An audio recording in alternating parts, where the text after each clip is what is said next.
So I do want to describe some of the equipment that we're working with, and I'll talk on the microphone so that everyone can hear me as I talk about some of the stuff on the hot shop floor. So we do have multiple pieces of equipment that we're working with. This big open face furnace at the center bench is just to reheat the glass. It runs up to about 2300 degrees Fahrenheit. And then the tanks with the closed doors on either side of our hot shop, like what's right behind Nick over there, those are the glass furnaces. Those actually hold molten glass in a crucible in the base of them. And then other than that, there's not really a huge difference in temperature or anything like that. We're just kind of working in different places at the same time, which is why we have two of the same thing lit up at two different benches. Oh yeah, I do have closed captioning, by the way. It should be helpful. My voice echoes quite a bit through the cone.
Hey, could I have the slideshow of Nick's work on the screen, please? Thank you. So this is something I haven't had a chance to show off yet today, right here up on the screen. This is a slideshow of some sketches that we'll see made or turned into glass throughout this residency, as well as some previous works of our visiting artists. So it'll give you a good idea of what you'll see while you're here. And it looks like Nick may be sketching out our piece on the floor in chalk as well. This is something that's pretty common in the hot shop. We'll sketch out the final piece that we want to make, and we can just reference it throughout the process by glancing at the floor as we go along.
So something I thought would be interesting to mention when looking at the sketchbook that Nick was showing me and looking at the drawing on the floor, these pieces are resembling heads.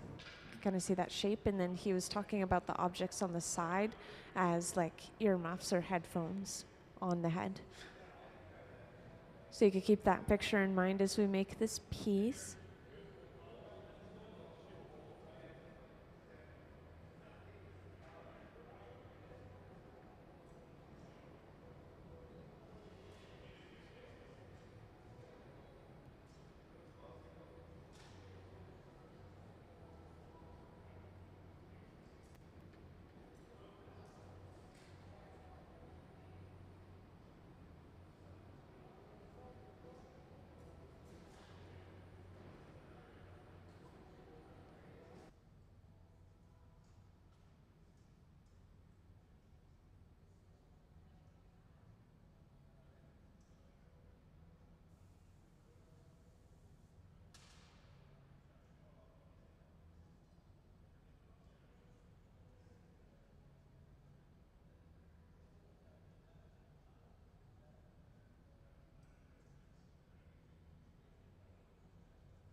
So it's looking like we'll see an important moment in just a second here. We've finished the overall shape of this bubble and we're ready to move on to the next part.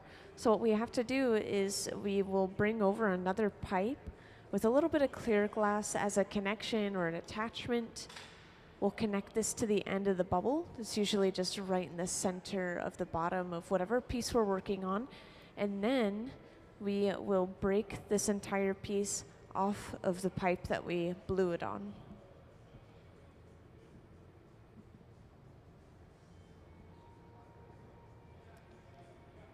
So we connected that clear glass. We cinched down and kind of weakened this connection just a slight bit, making it easier to break off at the very end. And then eventually, to break our piece off, we use a little bit of water.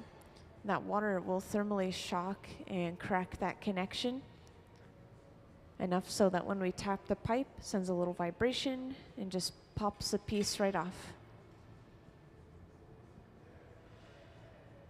So by doing this whole thing, as you can see, we've basically flipped the orientation of the piece. Now the pipe is attached to the opposite end, and we can work on the top portion of this piece, kind of round it out, finish it off.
Hey, welcome into the Hot Shop, you guys.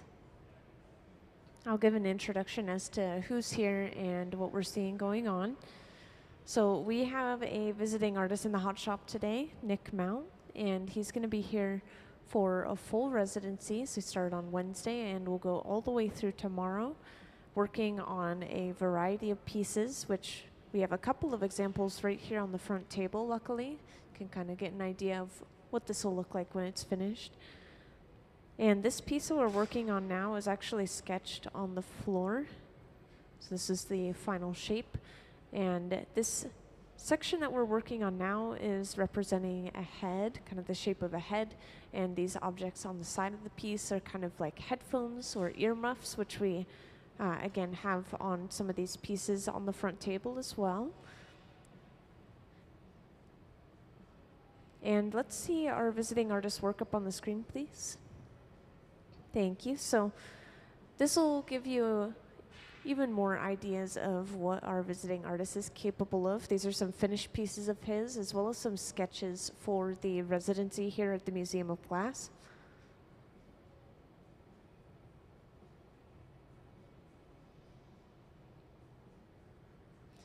And this residency here is actually a partnership with Pilchuck Glass School. So our visiting artist will be going to Pilchuck Glass School, continuing this line of work pretty soon here in the summer. Pilchuck Glass School is two hours north of us in Stanwood, Washington. Pretty big, popular glass school. And even on top of that, our visiting artist residency has been sponsored through Fuel Their Fire.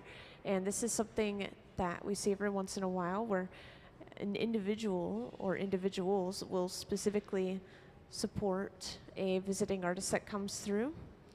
So Phyllis Griggs and Laylee Weyerhauser have supported our visiting artist, Nick Mount.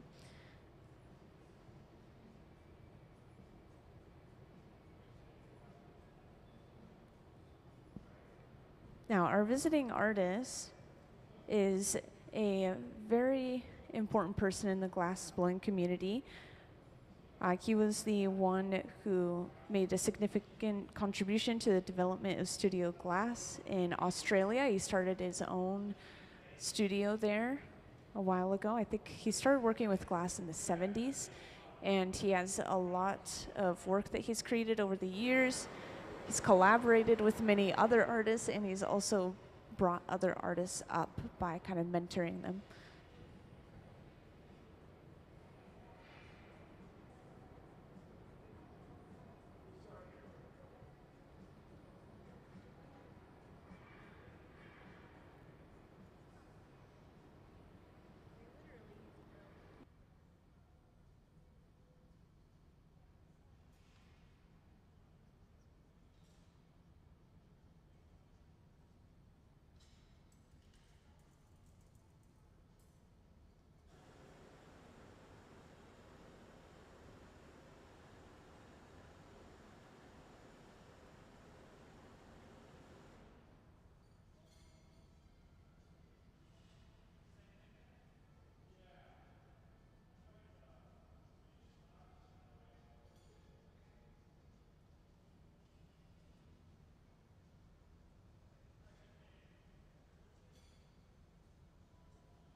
Could we have the slide with the sketches up on the screen again, please?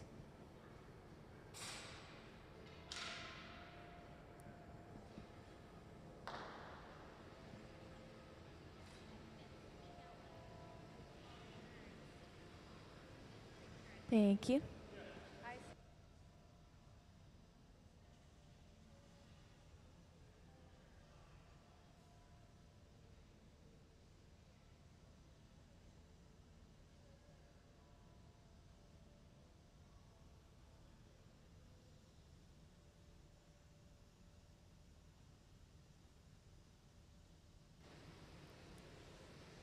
So yeah, before you guys came in, we, of course, have already done a lot of work right here. So I'll point out in the very beginning of the process, we started with this tray right here of these little squares of colored glass laid out.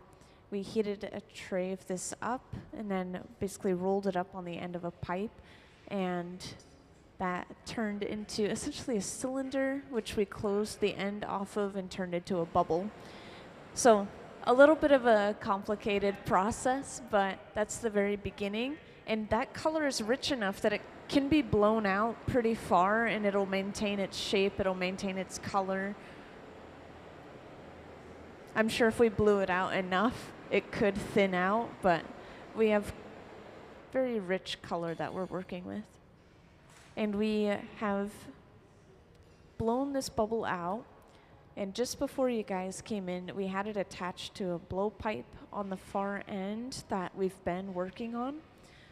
We connected a solid pipe to this end that we're working with, well, that we're not working with. At this point, though, we just have this tiny little opening on the very, very end of this bubble. Again, it's hollow all the way through. We just have that one small opening on the far end of the piece. And then we're going to be attaching another blowpipe over top of that opening. The idea for these pieces is we can't create a vacuum in the piece. We can't completely close off the bubble, so there needs to be an opening hidden somewhere in the piece. With these ones, there's actually a small hole drilled into the bottom of them.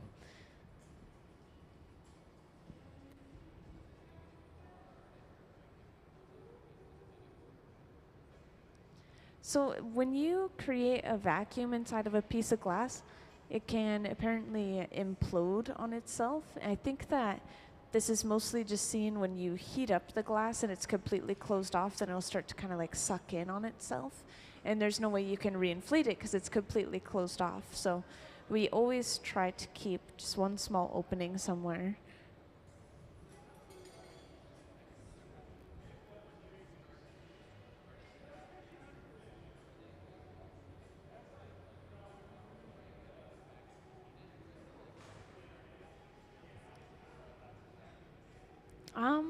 Yeah, when it comes to the hot shop, if you pick up a piece of glass, you start working with it, you definitely have to continue working on it until you're done with the piece.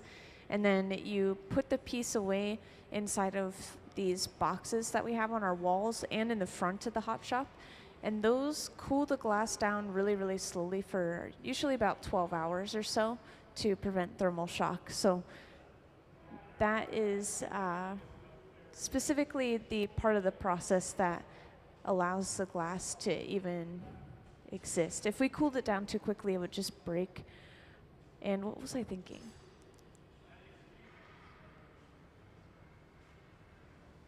Oh, but I was going to mention, we do have multi-day projects, multi-month projects, because you can reheat and cool down a piece of glass as many times as you need to and rework with it.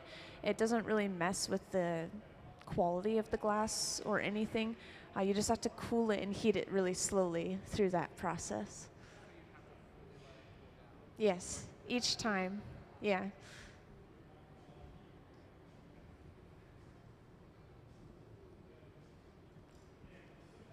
So we just brought another blowpipe over. We have a little bit of clear glass on the end, basically in the shape of a crown that we're attaching over top of that opening.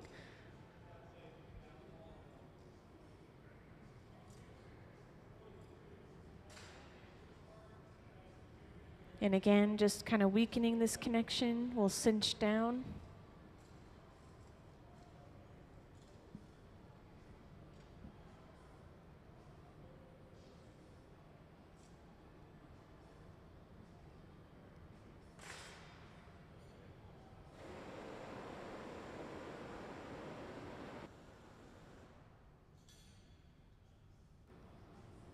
And then to break the piece off, we apply water.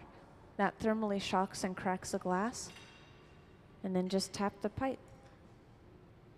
So that thermal shock, it's just a very controlled little placement of water. We're purposefully using that to our advantage, but usually we're trying to completely avoid it.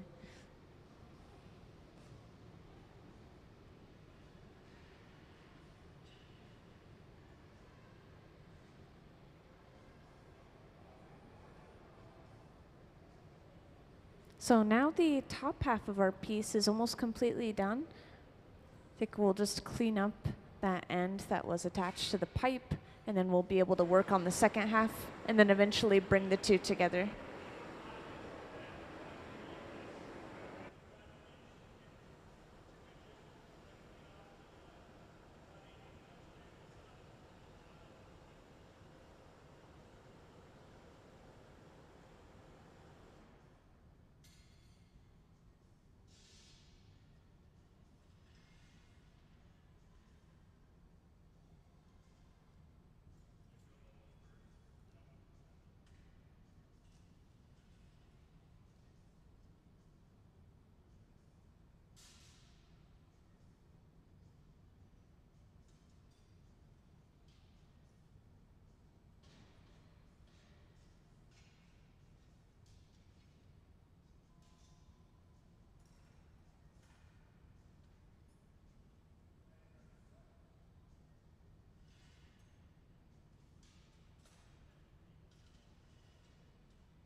So now they have to choose the spots where they want those headphones or earmuffs on the sides.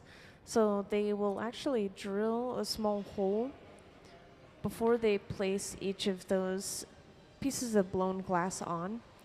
And what we usually try to do is we keep all of the bubbles kind of like interconnected so the air flows through the entire piece. So these holes will connect the blown bubble that we have right now and the individual little blown bubble earmuffs together.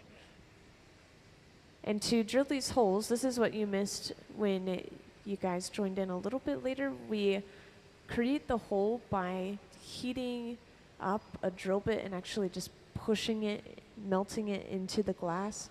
I guess it's not a drill bit, it's a piece of tungsten rod that we're heating up and pushing into the side of the piece.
So to attach these two pieces together, you always heat up those two connection points first.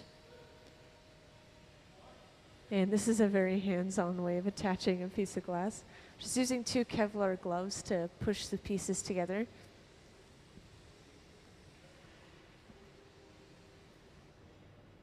And now for the other one.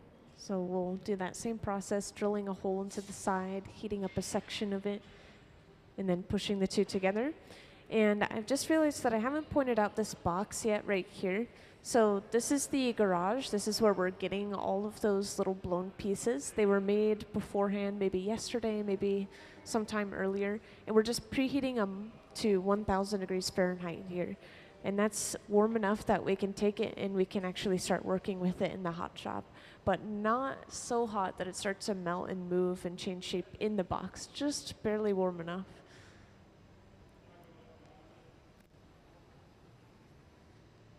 So the equipment that we're working with in the hot shop is running up to about 21 to 2300 degrees Fahrenheit. Yeah, I know, pretty warm.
So now we have both of our earmuffs or headphones connected. And I'm assuming that eventually once we are satisfied with this piece of glass and it's the right temperature, then we'll set it aside in the garage itself in that silver box just to keep it warm temporarily while we work on the base of the piece, the second half of the piece, which you guys didn't see the patterning either. I was just telling our new guest in the audience that we are going to see the patterning of the glass again pretty soon because the lower half of the piece is patterned as well.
So that was kept nice and warm at just about 1,000 degrees Fahrenheit. And now we'll set it aside in the garage where it'll stay at that temperature without us having to monitor it.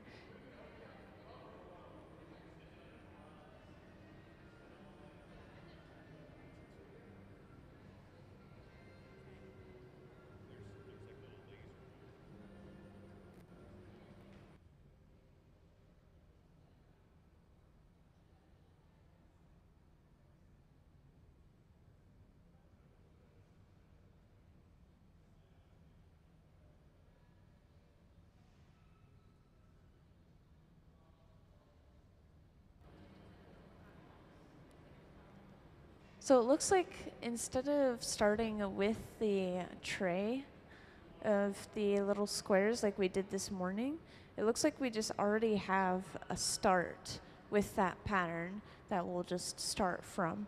And what I mean by that is we have basically this little cup of that patterned glass that we've attached to the end of a blowpipe. So that is saving us a step that we need to usually work through. And this second part of the piece will probably go by a little bit faster than the first.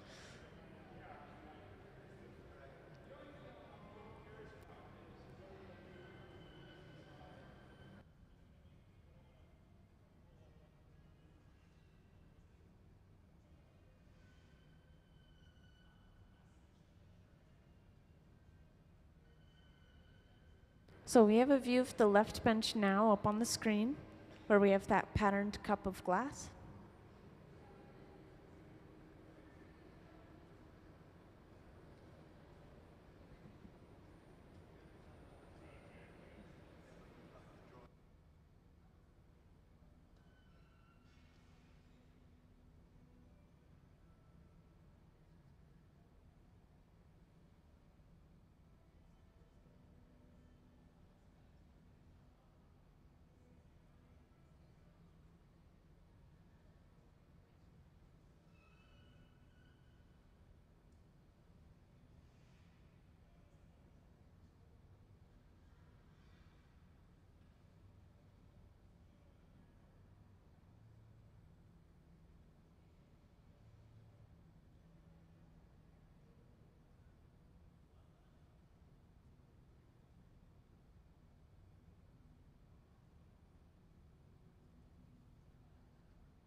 Hey, can we have a view of the center bench, please? Thank you. So we've brought this to the center bench where we have started gathering layers of clear glass over top of the color. And this is mostly just to get enough mass to work with. We're just building up mass. We're getting more material for the piece. So when we blow this out, those squares will go from itty bitty to pretty big.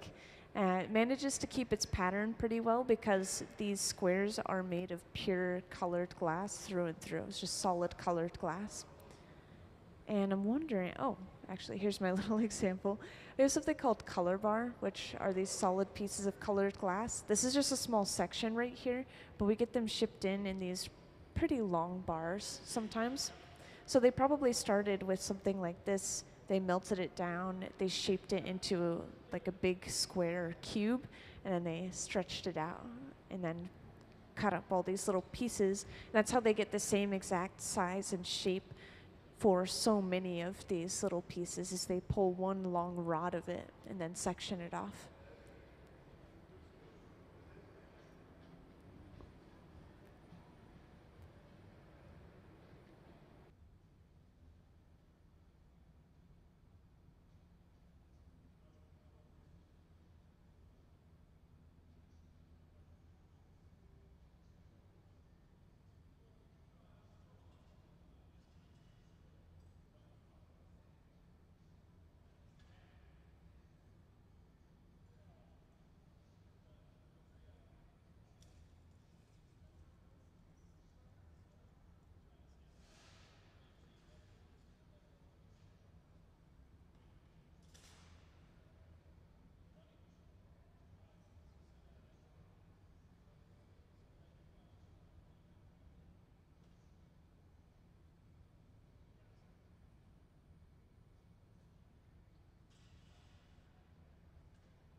So just to describe some of the tools that we're using, this pad right here is actually just folded up newspaper that we splash with water every once in a while. And surprisingly, you can't feel the heat through this pad at all. And it conforms to the shape of your hand. So this is as close as we'll get to using our hands to shape the glass.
Yeah, that's a good question. So, all of our equipment, we usually, pretty much all of it, we turn off and then turn on back maybe an hour before we get started or so in the hot shop. But the only pieces of equipment that we leave on 24/7, no matter what, are the glass furnaces themselves. So the tanks that actually hold the clear molten glass, which are the ones with the closed doors.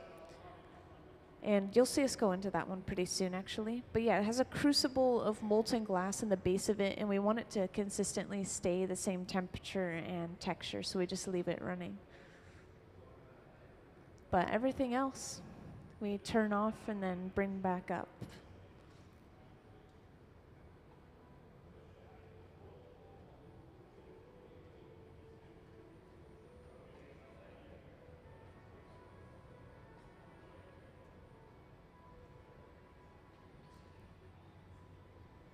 Yeah, for those of you who just joined in, I was just talking about some of the equipment we're working with. So I'll point out this is the furnace, which holds clear molten glass inside of a ceramic crucible in the base of it. And we've just gathered up another layer of clear over the bubble of glass that we're working with. This bucket that we're dripping glass into, we eventually crush up the glass that's in there and we just throw it back into the furnace, completely reuse it and remelt it down, which is really nice. This is called a strip gather. We're just getting a partial layer of that clear instead of a full layer. It's just a little bit too much glass. Now for a proper introduction for the newcomers, I just wanted to talk about who's here and what we have going on. So we have visiting artist Nick Mount. He's the one who's at the center bench right now in the white t-shirt. And he has drawn this chalk drawing on the floor right here. And that is exactly what we're working on. You guys came in for the second half of the piece, which is going to be the base of the piece. We've already created the head section, which is that upper section. It's set aside, staying warm in the garage right here, this large silver box. So you'll see us pull it out later on, and then we'll connect the two together, which will be an exciting moment.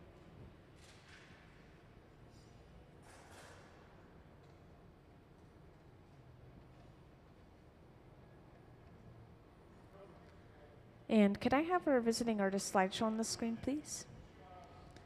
So I don't know if everyone has seen this yet, and especially the newcomers, but this slideshow up on the screen will show off some previously made works of our visiting artists, as well as some sketches of pieces that we'll probably see throughout the residency.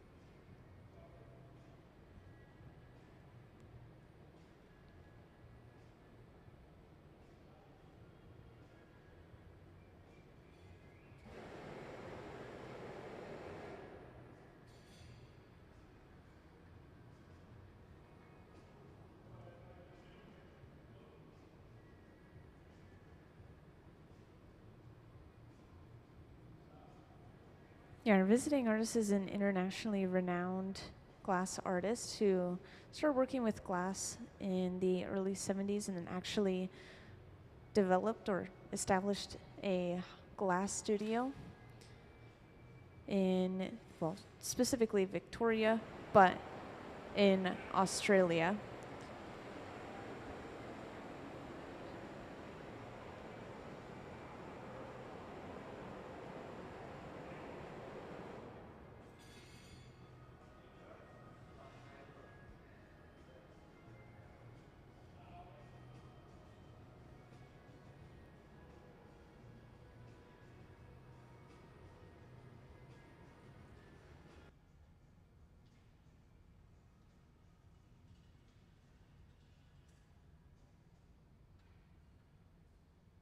Yeah, I get that question a lot. We have a resident team that works here at the museum full time, And so the people that you see on the floor, we have our visiting artist, Nick Mount, of course, and then we have a lot of people that work here at or for the Museum of Glass, part of our resident hot shop team.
So we've already blown this out quite a bit. We've gotten an overall cylindrical shape, and we're ready to flatten out the bottom, finish off basically the entirety of the lower half of this piece by flattening the bottom.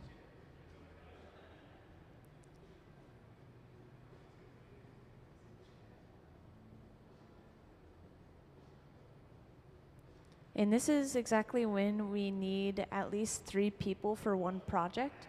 We're pushing a wooden paddle on the bottom, that's one person. We have the jacks on the side, that's a second person. And then we have a third person actually capping the end of the pipe. The pipe works both ways, so when we're compressing the glass, air can escape the piece. So he's maintaining that pressure inside the piece.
So we're making just a tiny little mark to give us an idea of where the center of the bottom is.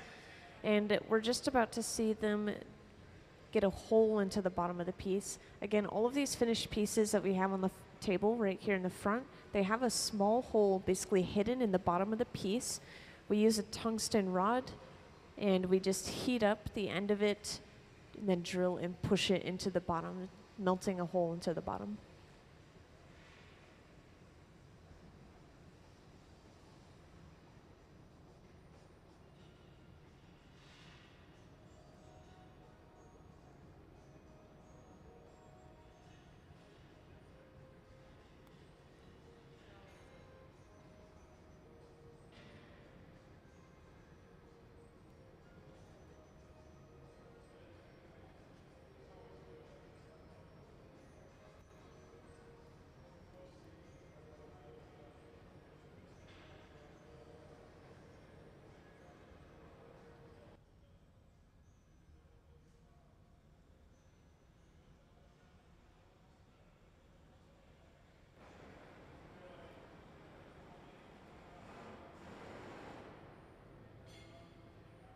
And welcome into the hot shop, you guys. I will give another general overview just to catch you up a little bit, and then I'll hop back into the process of this piece. So we have a visiting artist in the hot shop today, Nick Mount, and he's the one in the white t-shirt kind of close to the front right here. So he's the designer behind all of this work, the brains. And we have a whole team on the floor. A lot of these people work for the Museum of Glass. They're our resident hot shop team. And they help visiting artists bring those visions to life. So we're making this piece that Nick has actually sketched on the floor in chalk, just behind his feet there. And we've already worked on the top portion of the piece. This is the head, basically. It's supposed to represent a head with earmuffs or headphones on the side. And then we also have this base that it'll be sitting upon. So that's what we're working on right now, is the lower half, which then will bring the two together. Oh yeah, and that top half is sitting inside of this box right here, staying at 1,000 degrees Fahrenheit. Nice and toasty. So we'll just pull it out of there when we're ready.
So you guys came in at a good time because we are finishing off the second half of this large piece that has been sketched out on the floor right here in chalk by our visiting artist, Nick Mount. And our visiting artist, he's the one in the white t-shirt at the center bench here. So he's come here for a full week residency. Tomorrow is his last day working on these pieces here at the museum. But we have a couple of finished pieces on the front table right here that you guys are welcome to take a closer look at, take pictures of if you'd like. We're just, again, working on the second half of this piece. Then we'll bring our two pieces together. We already have the upper half of this piece finished and just kind of set aside, staying warm.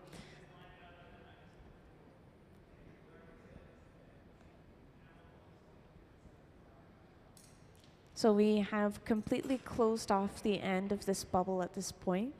The only opening that we have is now just this tiny hole that we've drilled into the bottom, and then we put this pipe over top of that hole. So we will continue to blow into this piece.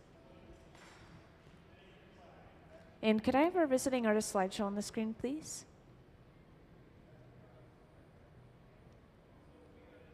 So while I have some time, I wanted to show this off, give you guys an idea of what our visiting artist is capable of, what he's made in the past.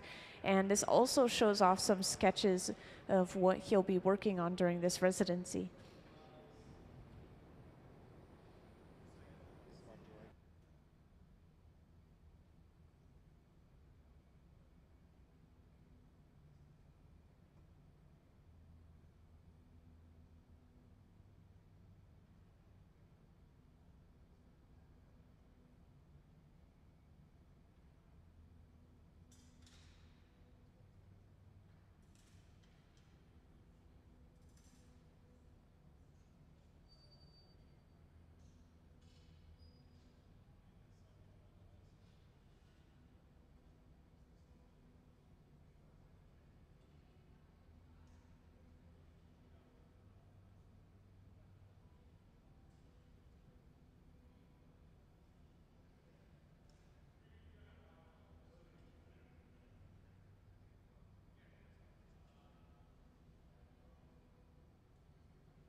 So welcome into the Hot Shop to those who recently joined in. Our visiting artist, Nick Mount, the one in the white t-shirt, is joining us for a full residency here at the Museum of Glass. And this is actually a partnership with Pilchuck Glass School, which is 2 hours north of us, an entire glass school in Stanwood, Washington, where artists will also have residencies there. There are classes there. There's a lot that goes on up there. We have this partnership that we will bring the resident artists from Pilchuck to the Museum of Glass, where they either continue their residency or they begin a residency here and then go on to their residency at Pilchuck. So that second case is what's happening here with our visiting artist, Nick. And our visiting artist residency has actually been sponsored by, or sponsored through Fuel Their Fire, which happens every once in a while. It's a really cool program where individuals can actually sponsor visiting artists that come through. So it's been sponsored by specifically Phyllis Griggs and Laylee Weyerhaeuser. So two individuals who wanted to see our visiting artists come through and work on these pieces of glass.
So for those who most recently joined in, I don't know if I pointed this out to you yet, but we have this chalk drawing on the floor just at the base of Nick's feet right here. You drew this earlier to give you guys an idea of what we're working on.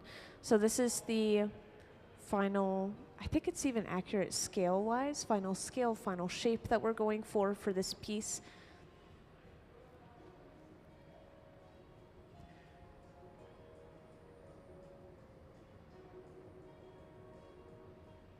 And I've gotten a lot of questions about the patterning today. So I'll point out the front pedestal right here. Luckily, we have all this just out in the open for everyone to see. But there are these little squares of colored glass inside of these bags, very organized. We'll lay them out side by side by side, all basically pushed tightly against each other. And then we'll heat them up on a tray, like this piece of kiln shelf right here. And then we are able to roll them up on the end of the pipe to create a cylinder of that patterning and just work with it from there. And yes, those tiny little squares, this big, will expand into these larger patterns that you're seeing on the finished pieces.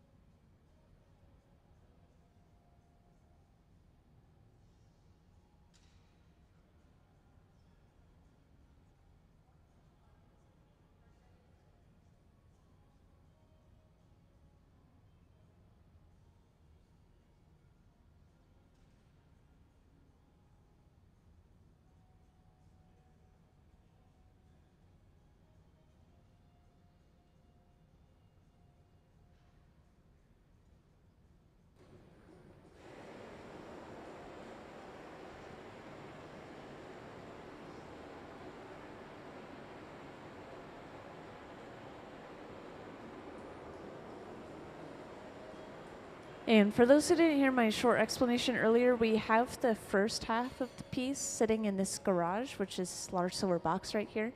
There's a flame in the corner, and it just keeps anything we put inside of it warm at about 1,000 degrees Fahrenheit. It's basically like putting a piece of glass on pause. So we finish the upper half of the piece, and then we just set it aside on the end of its pipe right here in the garage. And we call it the garage because we're parking the end of the pipe in there with a piece on it.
So how these residencies work is usually a lot of the residencies are someone submits an application and then they get invited in for a full week, and then they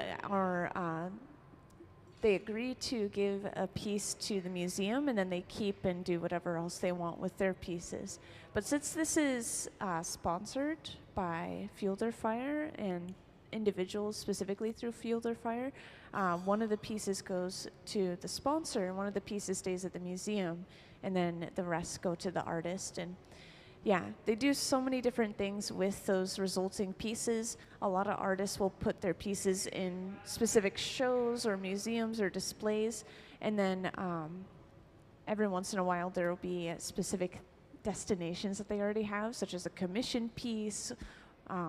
Yeah, tons of different things happen with those resulting pieces. I should ask specifically what will happen with these. I haven't yet.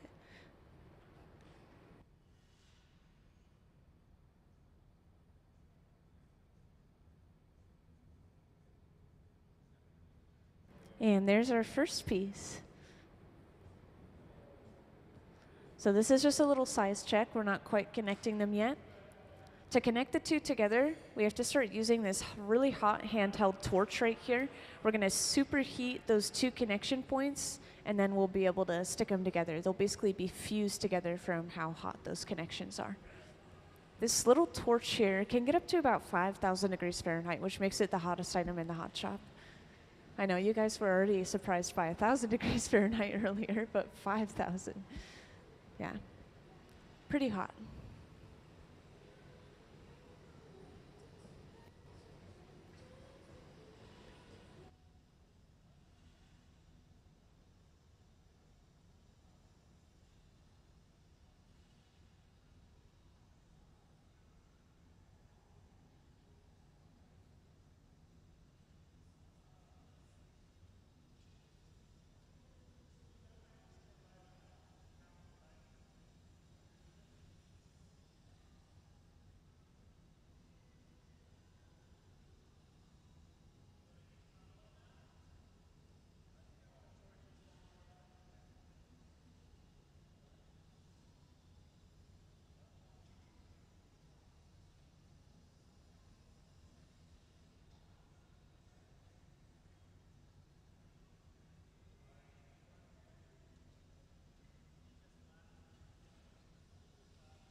So yeah, we just keep cycling through the pieces. We're heating up those two connection points until we see basically a bright orange glow coming from that one little spot.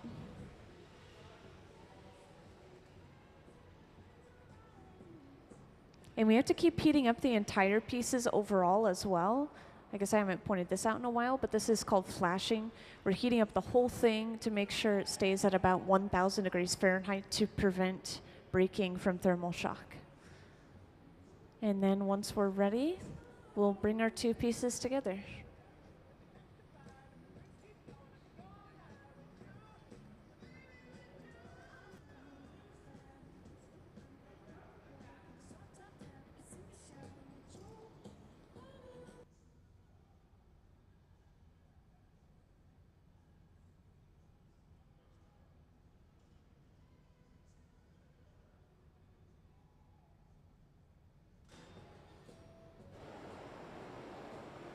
Now we just have to let that connection cool down for a second, so when we break one of these pipes away, it doesn't just start flopping around like crazy. But once we're ready, we just apply a little bit of water.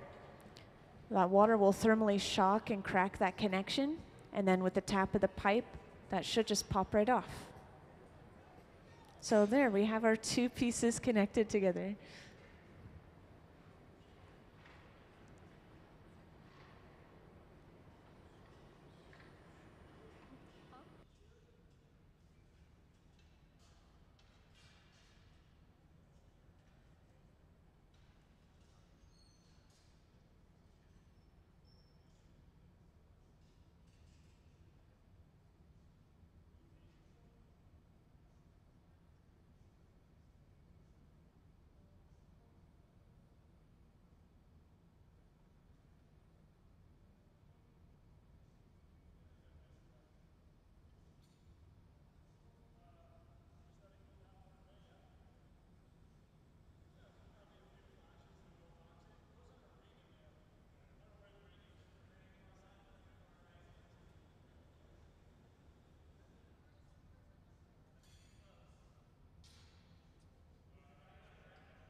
So at this point, we're just preparing to break it off and put it away. So we're torching that glass, connecting the piece to the pipe. We usually do this until we see some movement in that connection. Then we know it's safe to apply our water and crack it off. And to break this piece off, we will usually get fully suited up with this face shield, these Kevlar gloves, sometimes even this shiny suit if we have to lean into the box to put it away.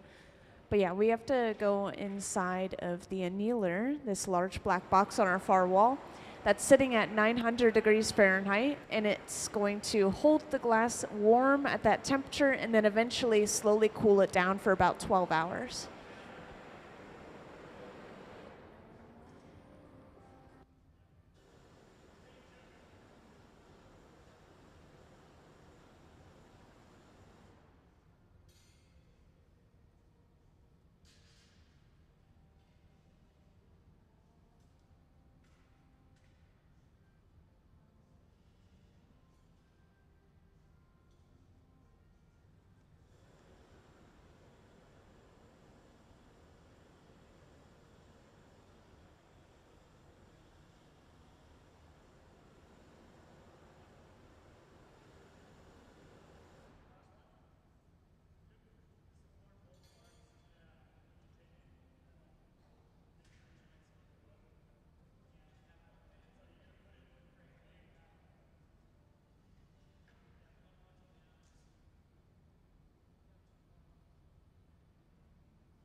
So again, we're just breaking it off with a little bit of water and then the tapping of the pipe. And let's give them a round of applause for finishing that piece. So that is the first piece of the day going away. See if it stands, and it stands.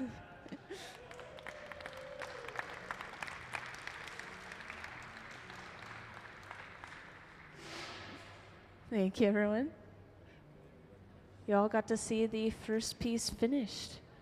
So that took up almost the first half of the day entirely. We still got 45 minutes left till we have our usual lunch break time. So I'm sure we'll see something small made, maybe some prep work for the next piece, and then we'll have another larger scale piece like that in the second half of the day. And I can give another quick introduction as to what we have going on here for those who are sticking around.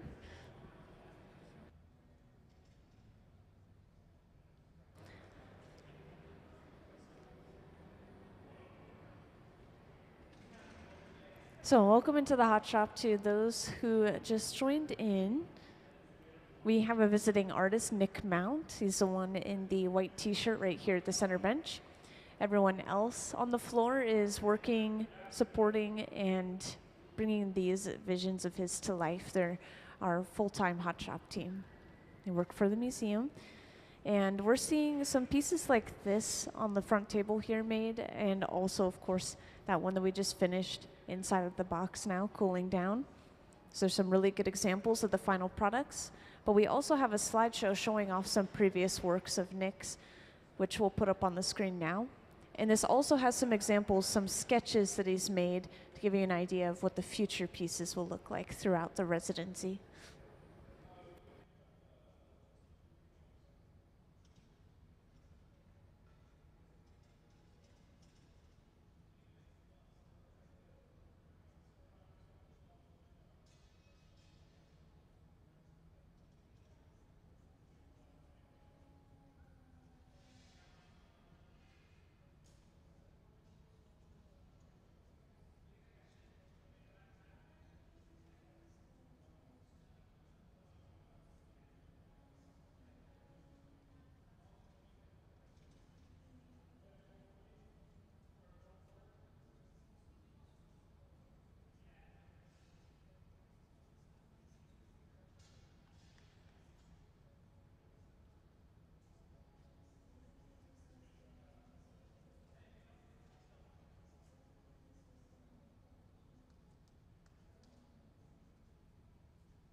So we're going to see the start to the next project. Luckily, we'll see things from the very beginning. So you'll see how we get this pattern on the glass, which is really cool. We start with these little square pieces of colored glass, which we actually have in these baggies right here up on this front pedestal. We'll lay the pattern out, which is just one color the next, one color the next, out on these pieces of kiln shelf. It's basically like a ceramic. And then we'll lay these out, heat them up slowly inside of the garage, which is this large silver box, and then we'll actually roll it up on the end of the pipe to pick them up and then create a cylinder of color. So we'll see that whole process. We'll also see the process of creating some of the earmuffs or headphones, which we have some examples right here on the front pedestal. They go on the sides of the head. So this is starting kind of over on the left bench. We usually start our projects on the side benches and then bring the piece to the center bench to finish it off.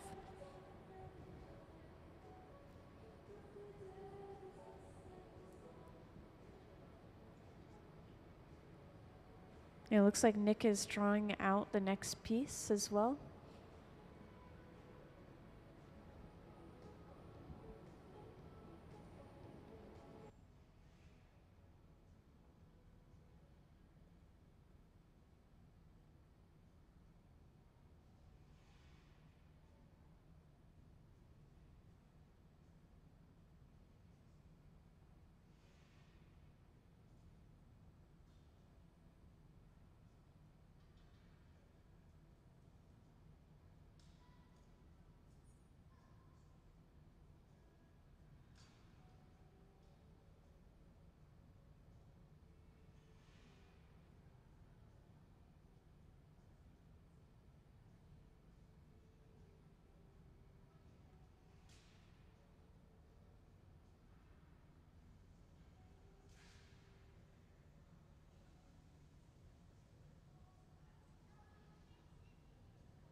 Oh, could we catch the closed captioning up, please?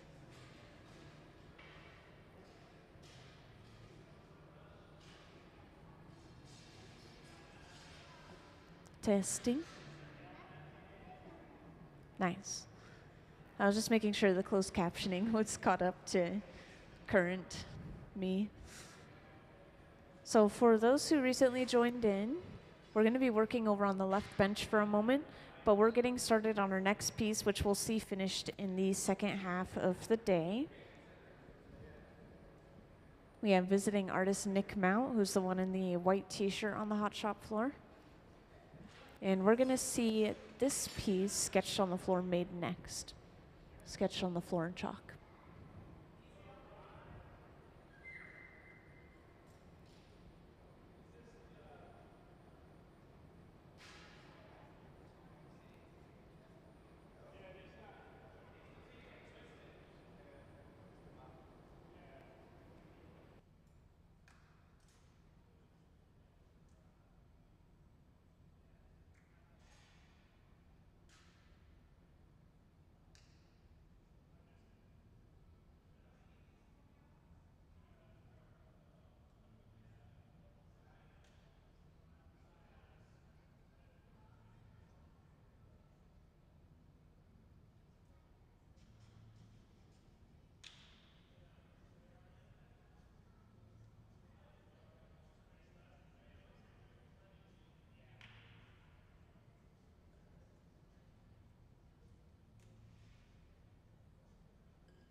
So just as a little reminder, over on the left bench, what we're seeing worked on over here are these little headphones or earmuffs like we see right here on the front pedestal. So basically these little discs of blown glass with patterning and colors. And these will be attached to the sides of a blown glass bubble that is resembling a head. And then we also have this patterned glass that we're starting to work with just now at the center bench. And this process is how we get the sort of checkerboard coloration on our finished pieces. So we have a checkerboard pattern already laid out on this piece of kiln shelf right here at the center bench. We're going to start heating it up and then compressing all of those pieces of glass together.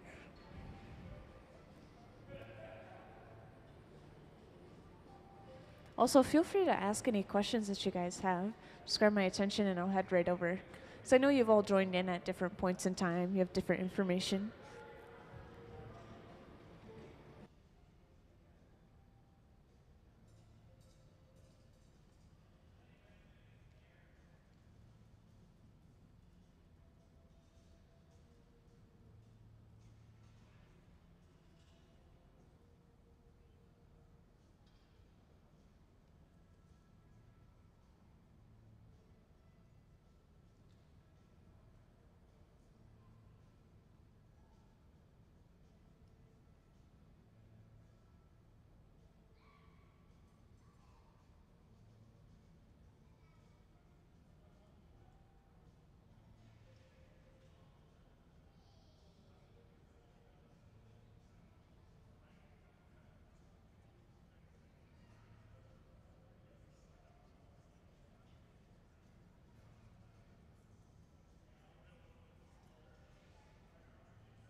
So just to describe this process, again, we're compressing that glass right now, which we have a good view of this up on the screen, compressing all those squares together. And then our visiting artist, Nick himself, here in the white t-shirt, he's actually taken a blowpipe, he's gathered a little bit of clear glass, and then he blew a bubble so thin such that it popped on the end. And by doing this, we have created a collar of clear glass around the end of the pipe, and we'll be able to use this to pick up all of those little pieces of glass that we're compressing right now.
But yeah, so we turned that glass into a cylinder right here at the center bench, and it was still completely open-ended, right? So if we blew into the pipe, that air would just travel all the way through the cylinder. So to close the end off, we bring over a little bit of clear glass and we just cap it off temporarily. That clear glass is not going to stay there forever, but it's going to allow us to continue to work with it at the moment and really smooth all of those little pieces of glass out. We want to make sure there's no air bubbles or gaps or unevenness. We want to smooth everything out.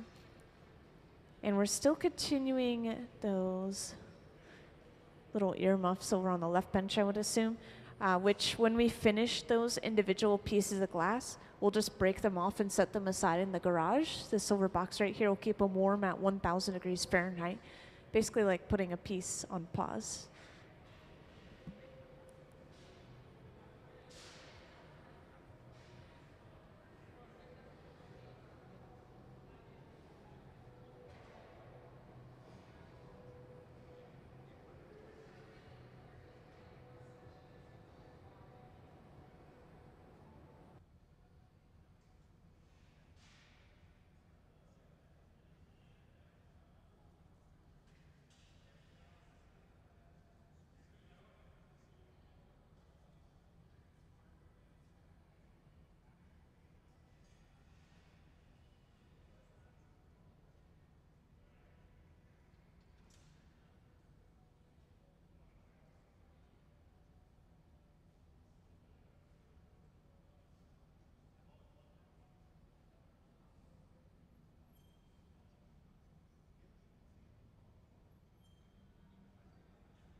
So with that glass at the center bench, we have already turned this essentially into a bubble. It has really thick walls right now, so we haven't expanded the bubble much yet.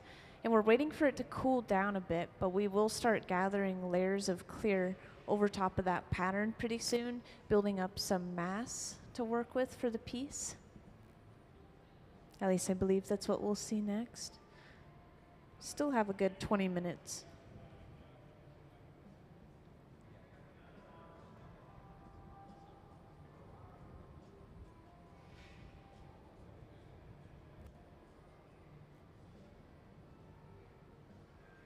And we could focus over on the left bench, which we could see on the screen right now. And I know it's hard to see at the moment, but we have some colored glass and we also have some striping from cane, which are these sticks of colored glass that we have out on this table right here. I can just hold up a small example, but cane can be as simple as just one color in the center of a glass rod like these, or it can be complicated to the point of having different shapes. Like these originally were just a long rod of basically square glass, and then they cut it up into all these small segments. That's how they have the same exact shape and color over and over again for those little pieces there.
So something interesting that Nick is quietly kind of talking and teaching about right now is the different colors have different softnesses to them. So when we work with different colors side by side in the hot shop like this, they will turn out different depending on what colors you choose.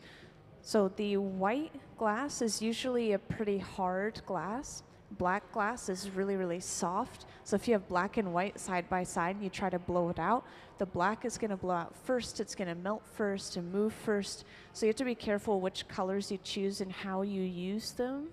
You can see some of them have these really stark contrasting lines where the white and the green begin and end, for example. And then he was saying that the gray blue is really soft, so those ones have moved and stretched a little bit more. And the reason that that would happen is because the different colors come from different metals, minerals, and oxides mixed into the glass in the first place. And then, of course, different metals are going to have different melting points, and different minerals are going to act differently.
So we took our tray of Marini, which that's the name for these little cross-sectional pieces of glass, and we'll lay them out, and then we will start to slowly heat them up in the garage. Again, this silver box sits at just about 1,000 degrees Fahrenheit, so we're basically preheating them up to that temperature.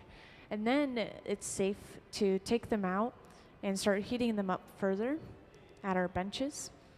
But if we go straight from room temperature to just sticking it in there, it's going to start to pop and crack apart from thermal shock.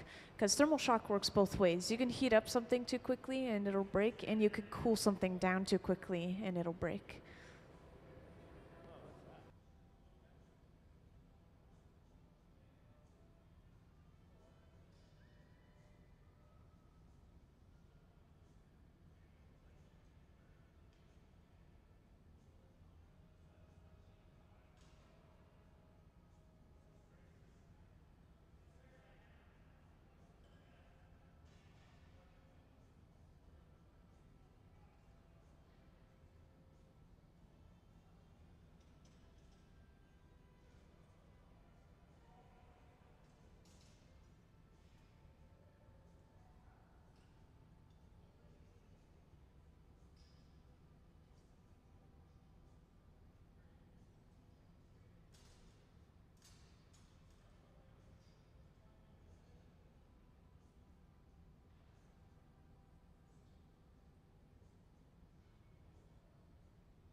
So I think we may see that same process at the center bench again, where we pick up our pattern to create these checkerboard patterns for these finished pieces. Also, with that pattern that we made just a moment ago and finished, we just set it aside.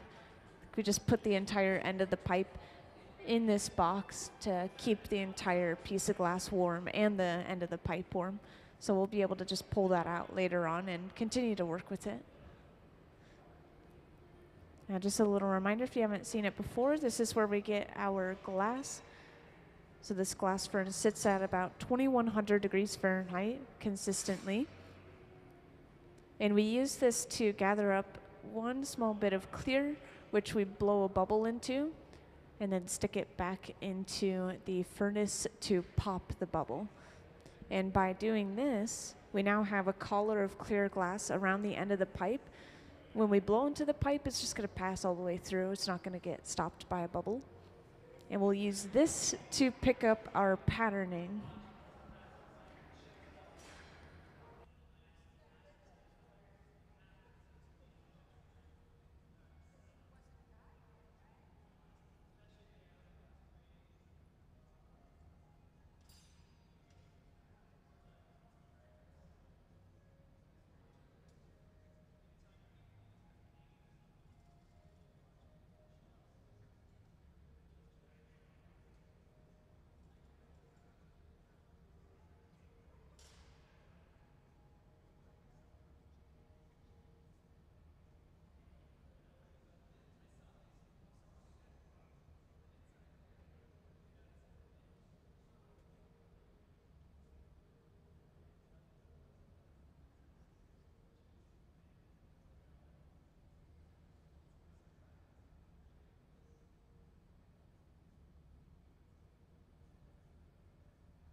So we're sharing the space here at the center bench. We're starting to heat up that tray.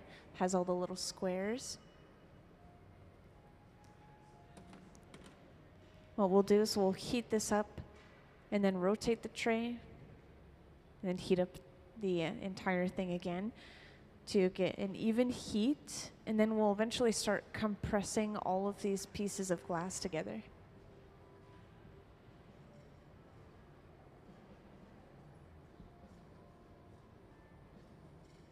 And I know that some people have joined in a little bit later. I don't know if everyone has seen the slideshow of Nick's work, so could we have that up on the screen, please?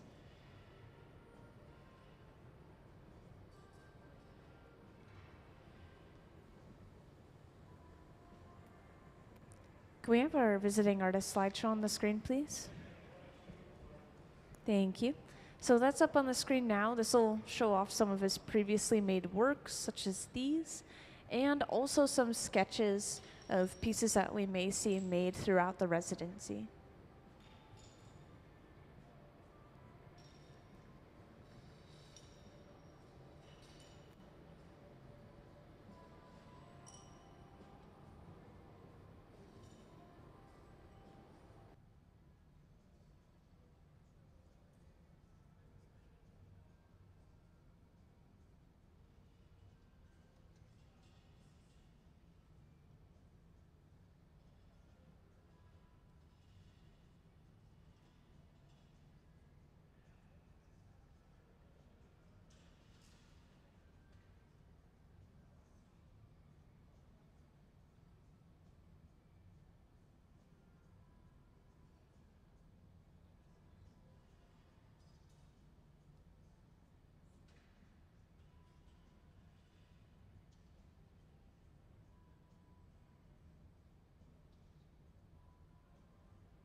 So we just picked up our pieces of glass, and for those who joined in a little bit later, I will reference this front pedestal right here. We have these bags filled with these square-shaped pieces of glass. They're really tiny, but we took a bunch of these and we laid them out in a checkerboard pattern. You can reference these finished pieces here for that checker pattern. And we heated them up, we kind of compressed them together, and we just picked them up on the end of the pipe right now. So using this glass, we'll be able to form a cylinder of that color around the end of the pipe, and then eventually just blow that out and work with it as a normal bubble of glass.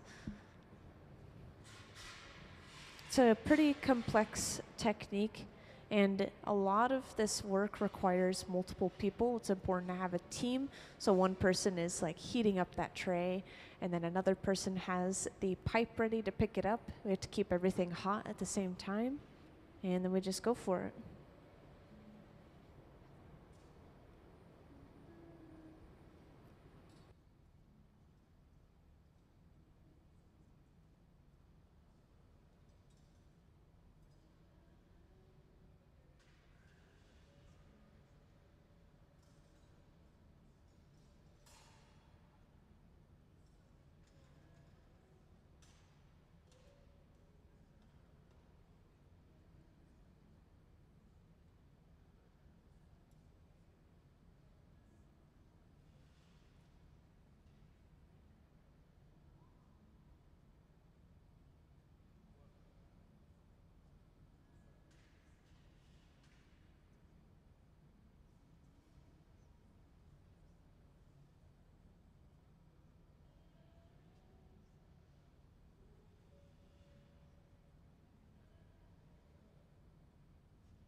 So at the moment, we're heating up this glass, and I think we're mostly basically just compressing all these little pieces together. Again, we don't want any gaps anywhere in between these little squares, and we want the surface of the glass nice and smooth.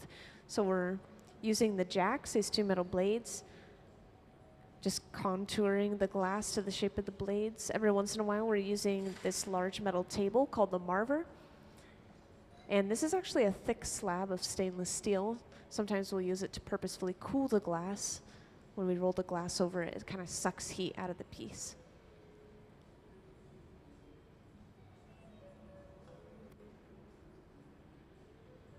And now I think we're at the point where we're going to cap the end of this off again. So we're bringing over some clear glass.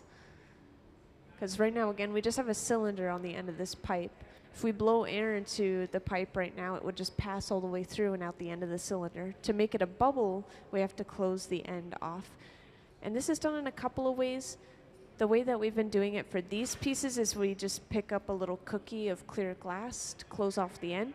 But we could also just cut off the end of the color, and that would also close it off.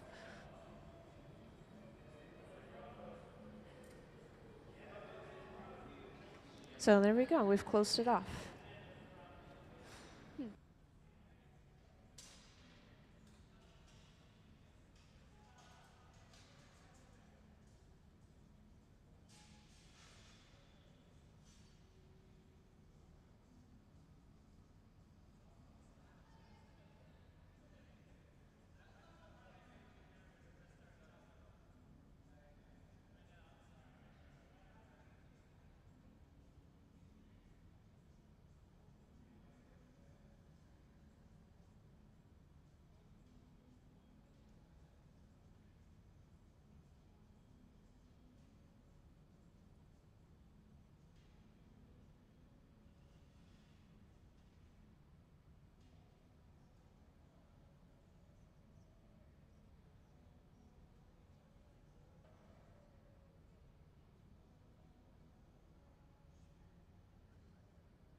So we won't be expanding this bubble as much. Well, this is just a little bit of prep work that we're doing basically. So we'll leave it about this size, and we'll do the same thing as we did with the one we finished just before this, and just set it in the garage to keep it warm at 1,000 degrees Fahrenheit temporarily. And we can just pull it out later on and heat it up again, start working with it like normal. And we can do this with pretty big pieces of glass. We've put some pretty big pieces in there. As long as we're slowly heating up and slowly cooling down any piece of glass, we can work with it as many times over as we need to. We can put it on pause as many times as we need to. Yeah, glass isn't like metal, so we can heat it up and cool it down, heat up and cool it down. It's going to maintain its integrity.